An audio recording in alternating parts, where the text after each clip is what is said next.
여러분, 일본 돈 엔화가 지금 달러 대비해서 가치가 폭락하고 있죠. 그러다 보니까 아시아 시장에 대한 외환위기 계속 전문가들에 의해서 제기가 되고 있습니다. 특히 말입니다. 짐 오닐 같은 이코노미스트는요. 엔화가 달러당 150엔이 되면 심리적 저항성이 무너져서 1997년 같은 그런 아시아 금융 위기가 터질 거다 이렇게 이야기하고 있습니다. 실제로 여러분 보시면 10월 20일 기준으로 엔달러 환율은 150.15엔까지 올라갔었어요. 뭔가 조짐이 심상치 않지요. 조짐이 심상치 않습니다. 그만큼 엔화가 지금 굉장히 빠른 속도로 떨어지고 있다 이런 얘기가 되는 거예요. 그러면 이게 아시아 외환위기는 어떻게 터지느냐. 쉽게 생각하면 이렇게 되는 겁니다. 엔화가 계속 약세가 됩니다. 그러면 일본에서 외국인의 자금이 대거 유출되겠죠. 그렇게 되면 일본 국채가 팔릴까요? 일본 국채가 안 팔리면 어떻게 될까요? 일본 국채가 안 팔리면 지금 일본 정부의 부채가 어마어마합니다. 그 일본 정부의 부채가 어마어마한 것이 이게 결국은 터질 수밖에 없다 이런 얘기가 되는 거예요. 어느 정도 부채인가 하면요. GDP 대비해보면 말입니다. 259%예요. 금액으로는 1225조 엔입니다. 우리 돈으로 따지면 1경이에요. 1경 1908조 원이나 됩니다. 1경 1908조 원. 그러니까 이게 한꺼번에 터질 수가 있는 거죠. 왜 디폴트를 선언하느냐. 1경이 넘는 그 부채를 갚기 위해서는요. 결국 말입니다. 국채를 팔아서 이자도 감당하고요. 또 국채를 팔아서 국가도 운영하고요. 또 국채를 더 상환화시키는 그런 이 조치도 취해야 되거든요. 그런데 외국인들이 안 사주면 여기에 대한 충격이 커질 수밖에 없다. 지금 시장은 그렇게 이야기하고 있습니다. 만약에 일본이 디폴트가 되면요. 여러분 이게 아시아 시장으로 일파만파가 될 겁니다. 가장 먼저 타격받는 곳은 어딜까요? 대한민국입니다. 그리고 중국입니다. 일본 경제와 대한민국 경제, 중국 경제는요. 이 산업의 구조가 비슷하게 형성이 돼 있어요. 그렇기 때문에 일본이 붕괴하면요. 자연스럽게 대한민국에도 전이가 될 가능성이 굉장히 높고요. 대한민국에 전이되면 뭐 중국에 전이될 가능성 굉장히 높습니다. 그만큼 말입니다. 엔화 가치가 폭락하는 것 그것은 시장의 위험 요소가 된다는 뜻이에요. 그런데 이게 여러분 보시다시피 내려갈 기미를 보이지 않습니다. 내려갈 기미를. 지난 10월 28일 기준으로는 147.46엔이었지만요. 이게 10월 20일에는 150.1원까지 계속 기록하고 있잖아요. 이게 뭐 폭락 수준이 굉장히 빠른 속도로 일어납니다. 이 그래프에서 보면 말입니다. 1998년 아시아 외환위기 때는요. 141엔대였어요. 141엔대. 그러니까 147엔대. 그러면 이미 아시아 외환위기의 어떤 모양새까지 갔다는 이야기죠. 그런데 좀 더 가보면 말입니다. 1990년대 일본의 경제 거품이 붕괴되는 시기 1990년 1991년이었잖아요. 이때 붕괴될 때가 150엔에서 160엔대 기록을 했습니다. 저는 이렇게도 갈 수 있다 이렇게 생각을 합니다. 그만큼 지금 위험이 따른다 이렇게 생각을 해요. 이게 외국인들이 채권을 계속 받아주면 모르겠으나 채권을 안 받아주면 엔달러 환율은 더 떨어집니다. 그래서 자칫 잘못하면요. 예, 1980년대 이게 뭐 프라자 합의를 이끌어낼 때가 260엔대였거든요. 거기에서 120엔대로 예, 이게 쉽게 말하면 뭐라 그럴까 엔화 가치가 확 올라갔거든요. 그때처럼 말입니다. 예, 최악의 어떤 수준이 될 수도 있다. 이런 얘기가 되는 겁니다. 물론 일본 기업에서 국채를 받아주면 크게 위험이 안 될 수도 있다. 이런 얘기는 합니다.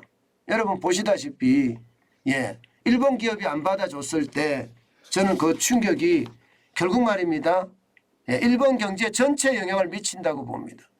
지금 당장 말입니다. 엔달러 환율은요. 떨어질 기미가 앞으로도 안 보입니다. 지금 보시다시피 미국하고 일본하고 10년물 금리차를 보면 말입니다. 지난 10월 21일에 3.96%까지 예, 벌어졌거든요. 28일에는 3.73%까지로 줄어들었지만 금리가 굉장히 많이 차이가 나요. 일본은 지금 기준금리가 0.5%잖아요. 마이너스 0.1%입니다. 기준금리가. 마이너스 0.1%. 그런데 미국은 기준금리가 지금 현재 3.25%입니다. 그러니까 기준금리 차도 굉장히 나죠. 예, 기준금리 차이가 나니까 국채금리, 10년물 국채금리도 차이가 많이 날 수밖에 없는 게 현실이다. 문제는 앞으로 더 올릴 거 아니에요. 앞으로 미국은요. 11월 2일이니까 이제 이번 주죠. 이번 주에 아마 0.75%라는 자이언트 스텝을 단행을 할 거예요. 예, 그렇게 되면 말입니다. 결국 미국의 기준금리는 4%가 되는 겁니다. 일본은 기준금리가 마이너스 0.1%가 되고요. 거기에 대한 충격파는 예, 저는 일본 시장에 미칠 수밖에 없다고 생각을 합니다. 지금 현재는요. 어쨌든 국채를 발행하면 사줄 때가 있어요. 일본은행이 지금 제일 많이 사죠. 이게 일본은행이 제일 많이 산다. 국채 발행해서 일본은행이 제일 많이 산다는 말은 무슨 말일까요? 2022년 2분기 말에 44.3%를 가지고 있어요. 결국 발권력을 동원한다는 거예요. 발권력을요. 예, 일본은행이 돈 찍어서 국채를 사들인다는 거예요. 돈 찍어서. 이게 이제 일본 경제 전체에 아주 심각한 양상을 초래하는 것 이게 예, 되는 거거든요. 게다가 민간은행이 16.8%로 좀 줄어들었어요. 줄여야 되니까. 민간은행이 파산할 수도 있으니까. 보험사는 23.3%에 17.3%로 줄었고요. 공적연금은 7.44%에서 3.7%로 줄였습니다. 게다가 기타는 18.31%에 18%로 줄었습니다. 여기에서 기타가 문제입니다. 기타가 누구일까요? 기타가 외국인입니다.